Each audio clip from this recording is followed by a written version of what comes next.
एक सच्ची हकायत है, सुन लो तो अनायत है। एक शख्स से प्यार कर बैठे, दिल दे के दो आंखें चार कर बैठे।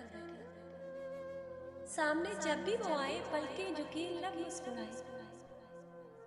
चेहरे पे ताजगी ऐसी नजर आए, जैसी अंधेरी रात में चांद आसमान को चमकाए।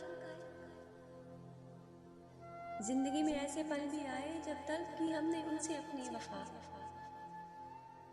तख्ते सिकंदरी तो नहीं मांगा था, जो हो गए हमसे खफा।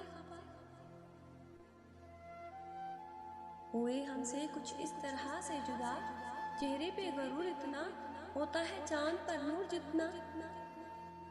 उसकी बेरुखी ने मुझे जिंदा जला दिया, उसकी बेरुखी ने मुझे जिंदा जला दिया। मैं हसीनों का बादशाह था, मुझे फकीर बना दिया।